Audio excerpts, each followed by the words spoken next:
Fala galera, beleza? Professor Ademir aqui com vocês e o assunto hoje são as BDRs, que a partir de amanhã serão disponibilizadas na B3 para qualquer investidor, pessoa física. Esse mecanismo servirá para você negociar as ações de empresas sediadas no exterior. Antes, a negociação ela era restrita a investidores qualificados com ao menos 1 milhão em aplicações financeiras.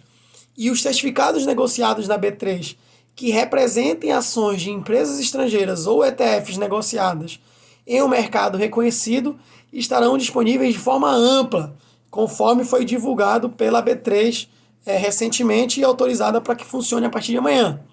Mas afinal de contas, moçada, o que são essas BDRs? Tão informadas, tão vinculadas aí no dia a dia. Eles são certificados que representam ações emitidas por empresas em outros países, mas que são negociadas aqui no pregão da B3. É como se fossem valores mobiliários lastreados em papéis de companhias estrangeiras. Moçada, quem adquire uma BDR não compra diretamente as ações da empresa no exterior. Em vez disso, você investe em títulos representativos desses papéis. Então essas ações elas existem de fato lá fora e precisam ficar depositadas e bloqueadas em uma instituição financeira que atua como um custodiante, por exemplo. Que é aquela galera que faz a guarda desses papéis. Então, na prática, para que uma BDR seja negociada na B3, é preciso primeiro que ela tenha uma instituição depositária comprando as ações de empresa no exterior. Aí esses papéis passam a ser mantidos, depositados em uma conta em uma instituição custodiante. Aí o passo seguinte da instituição depositária é registrar um programa de distribuição de BDR junto à CVM, Comissão de Valores Mobiliários. E daí poderá emitir os recibos localmente, sempre atentando para que não aconteça um descasamento entre o número de ações mantidas no exterior e o dos BDRs negociados por aqui. As BDRs elas também possuem níveis e tipos de papéis, que são os patrocinados e os não patrocinados. E eles são classificados assim de acordo com a forma como são trazidos para a negociação no mercado brasileiro.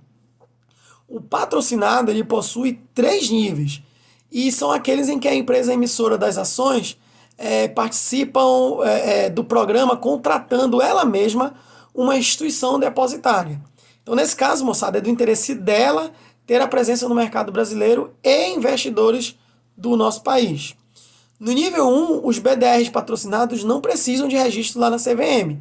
Ele só pode ser negociado em mercado de balcão não organizado ou em segmentos especificamente criados para papéis desse tipo na bolsa. Se eles forem distribuídos em oferta pública, ela vai precisar ser de esforços restritos. Então esse tipo de oferta é mais simples e menos burocrático, só que ele limita a 50 o número de investidores que de fato podem comprar esses papéis. Então, a partir de amanhã, dia 22 de outubro, os investidores não qualificados, portanto, essa galera sem a necessidade de ter pelo menos 1 milhão em aplicação financeira, poderão negociar BDRs nível 1, a depender do mercado em que os valores mobiliários que servem como esse lastro sejam listados. Para que o público geral negocie esses BDRs, os valores mobiliários objeto desses certificados de depósito que eu mencionei há pouco, devem ter como mercado de negociação de maior volume, verificado nos 12 meses anteriores, um ambiente de mercado estrangeiro que vai ser classificado como mercado reconhecido. Nos níveis 2 e 3, os patrocinados são meio que similares.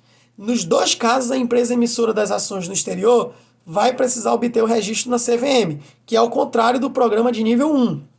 Além disso, podem ser negociados no pregão da bolsa ou em balcão organizado, sem necessidade de integrarem um segmento especificamente criado para eles. As companhias emissoras precisam seguir as mesmas regras de transparência e governança estabelecidas para empresas brasileiras registradas juntos à CVM como categoria A, que é o caso da maioria das empresas mais conhecidas no mercado, como a Petrobras, Itaú, Vale, Via Varejo e assim por diante.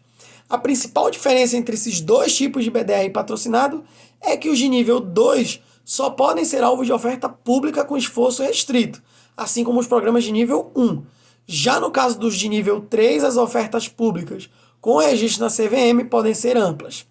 Os não patrocinados, sempre considerados de nível 1, E a iniciativa de lançar os recibos no Brasil não parte da empresa emissora, e sim da própria instituição depositária, ou até mais do que uma. Não há necessariamente um acordo com a companhia, e a esmagadora maioria dos BDRs disponíveis na B3 não, na verdade, são do tipo não patrocinado. E aí você me pergunta, qual é a vantagem e o risco de se investir nessas BDRs? Então, ao invés de você abrir uma conta em uma corretora estrangeira, fazer uma remessa internacional para depois só, após isso, começar a investir em um ambiente que pode ser desconhecido para muitos, para operar as BDRs ela vai ser muito mais simples, porque ela é cadastrado em uma instituição brasileira. E embora as ações de origem possam ser cotadas em dólar, euro ou qualquer outra moeda, as operações com BDR são todas realizadas em reais. E isso tanto facilita quanto também barateia o processo.